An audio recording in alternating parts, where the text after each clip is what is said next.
Assalamualaikum warahmatullahi wabarakatuh. Bismillahirrahmanirrahim. Alhamdulillahirabbil alamin wassalatu wassalamu ala asrofil anbiya wal mursalin Sayyidina Maulana Muhammadin wa ala alihi wa ashabihi ajmain, amma ba'd. Qala al-mu'allifu rahimahullahu ta'ala wa nafa'ana bihi wa bi'ulumihi wa ada alaina min barakati fid dharaini amin.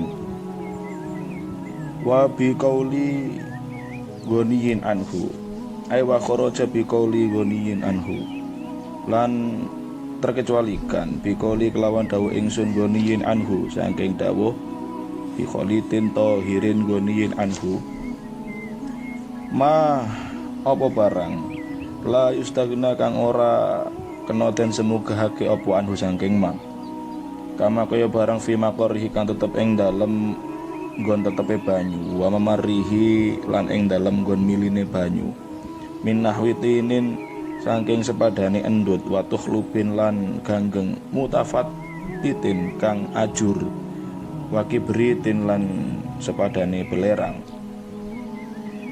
Kemarin dijelaskan bahwa air yang mutagoyir dengan kholid, yang kholid itu ghaniyun anhu, itu menjadi air yang tidak suci mensucikan. Sebab syaratnya air mutlak itu adalah air yang tidak berubah, tagoyuran kathiron, yang tidak berubahnya itu dengan kholidin tohirin ghaniyun anhu. Artinya jika berubah dengan mukholid yang tohir tapi masih ghaniyun anhu, yang masih bisa dibedakan atau dilepaskan antara air dengan kholid tersebut, maka itu menjadi air yang tohir ghairu mutahhir, layaknya air yang kemudian diberi semacam kapsul yang larut, misalkan diberi semacam pil yang larut kayak redoxon semacam itu, maka air itu dikatakan sebagai air yang mutaghayyir bitohirin sing ghaniyin anhu. Ya kayak air yang kemudian dikasih tepung dan lain sebagainya yang berubah, yang kemudian sebenarnya tepung itu masih sebelumnya masih bisa dipisahkan dari air tersebut, maka perubahan itu berpengaruh terhadap tohir mutohirnya air.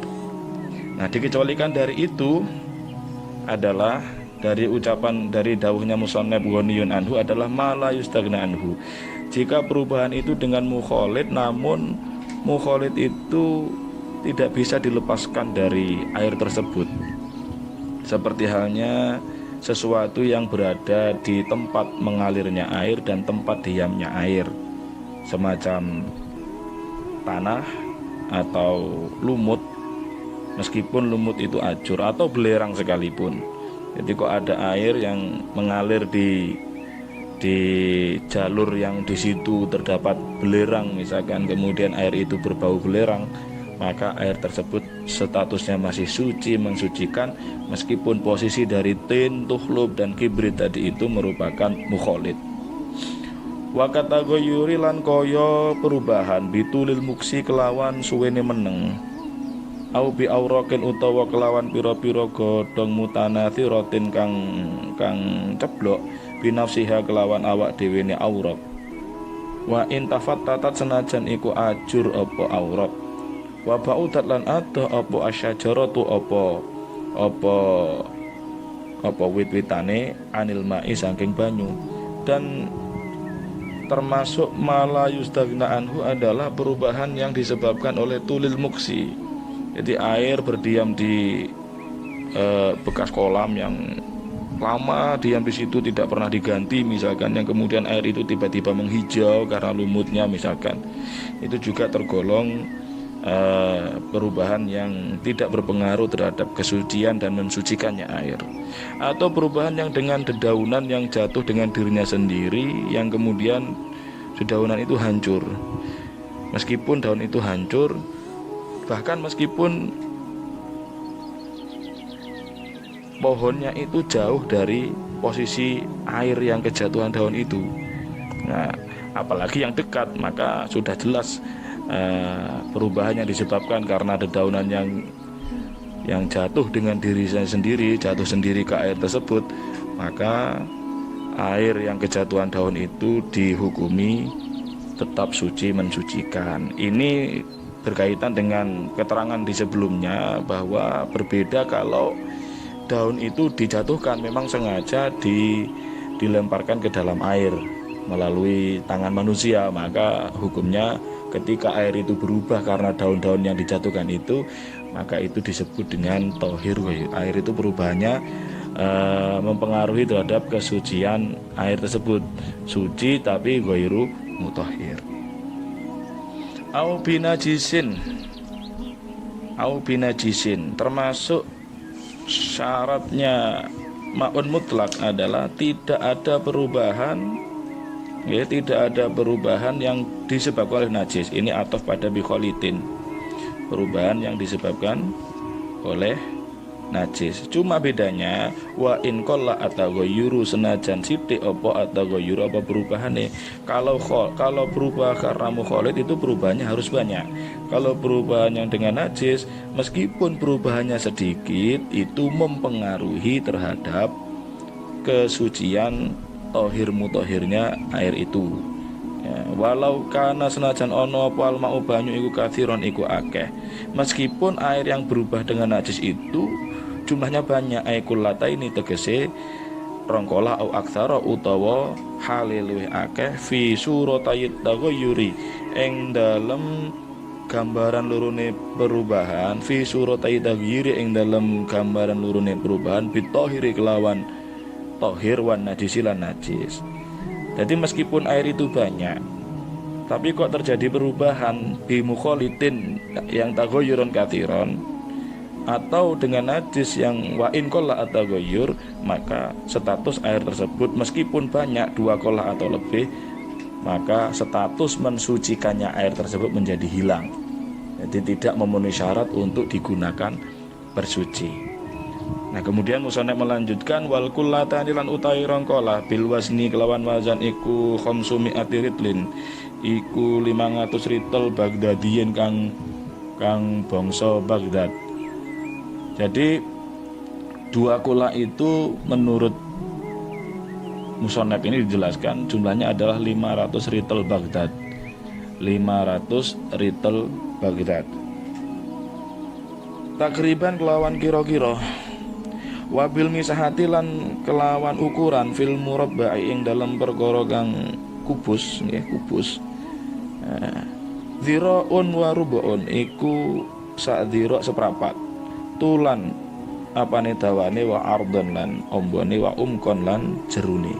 Kalau memakai ukuran benda kubus, maka ukurannya adalah 1 dhira' seperempat, panjang, lebar, tinggi atau dalamnya. Bidhira ilyadi kelawan dhira atau kelawan lengene tangan al-mu'tadilati kang sedengan, ukurannya dengan dhira yang sedang. Atau kalau kita buat sentimeter, maka para ulama berbeda pendapat. Ada yang mengukur itu mulai 55,9 cm, ada yang mengukur itu 60 cm, atau lebih gampangnya adalah panjang, lebar, tingginya, dalamnya itu adalah 60 cm. Wa fil mudawwarin ing dalam perkara kang bunder, dhiraun iku sak dhira sak lengan min sairil jawani saking sekabehane pira-pira sisi, bidhira'il adami kelawan dhirae kelawan lengene anak Adam, wa dhira'ani lan rong dhira umkon apane jerune, bidhira'in najjar kelawan dhirae wong najjar. Wa huwa dhira'un wa rubu'un, wa huwa lan utawi dhira'un najjar dhira'un wa rubu'un iku sak dhira seprapat. Kalau berada di tempat yang bulat, maka diameternya adalah 1 dhira atau katakanlah 55 sampai 60 cm, 55 lah. Dan 2 dhira dalamnya, dari diameternya itu 1 dhira, dalamnya 2 dhira.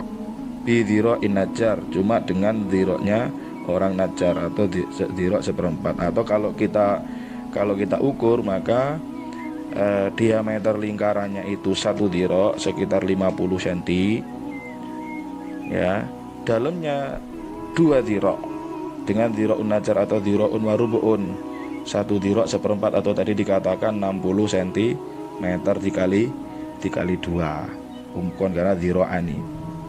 Itu penjelasan tentang 2 kullah. Atau mudahnya sekarang sudah banyak yang mengkonversi bahwa 2 kullah itu kalau memakai ukuran liter, ya, kalau memakai ukuran liter itu untuk lebih hati-hatinya jumlahnya kisaran 216 liter. Nah, cuma ada ulama Irak yang mengatakan itu sekitar 256 liter. Ya, kalau pakai untuk hati-hati maka menggunakan ukuran yang terbanyak, yaitu dengan ukuran masing-masing sisi 63 cm, yang kemudian liternya itu sekitar 256 liter kalau memakai ukuran liter.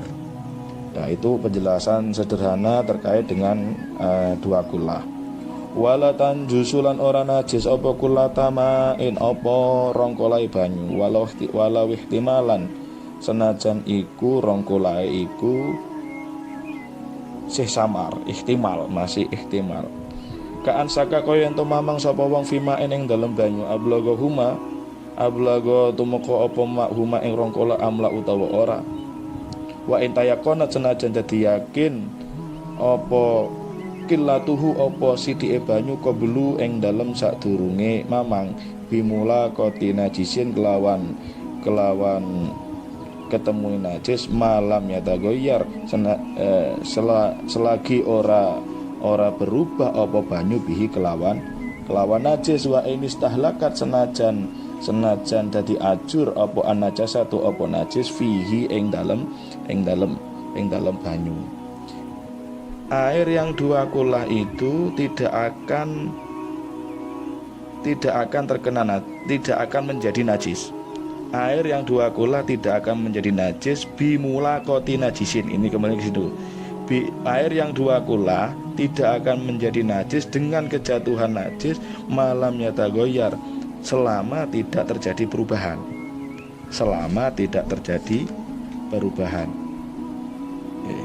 Bahkan meskipun najis itu menyatu dengan air, tidak terlihat lagi misalkan. Nah, air yang 2 kullah itu yang tidak najis bimulaqati najasah itu, meskipun ukuran 2 kullahnya itu masih diragukan. Seperti halnya kita melihat ini air kelihatannya nyampe 2 kullah apa tidak ya. Nah, padahal tadi itu tahu kalau sebelum mencapai 2 kullah itu, sebelum keraguan itu tahu kalau di situ sedikit airnya, tapi setelah itu menjadi ragu. Nah, setelah itu menjadi ragu kalau air itu nyampe 2 kullah atau tidak. Nah, sebelum ragu itu dia tahu kalau airnya itu masih sedikit. Nah, kemudian terjadi keraguan, air itu nyampe 2 kullah atau tidak.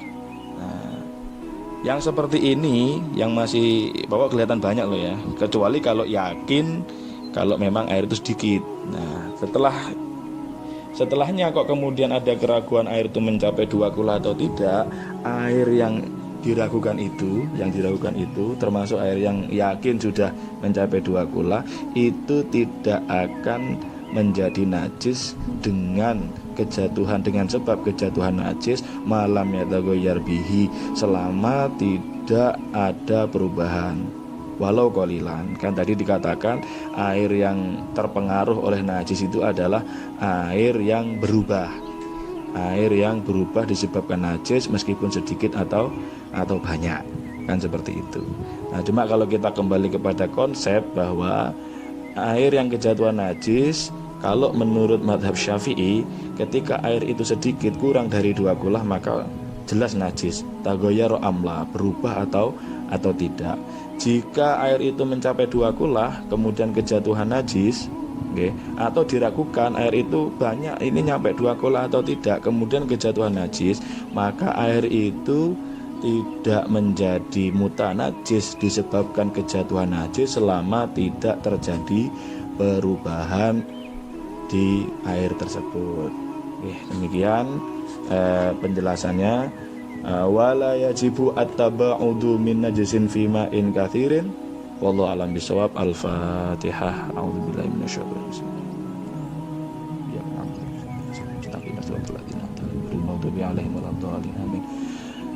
Semoga bermanfaat. Assalamualaikum warahmatullahi wabarakatuh.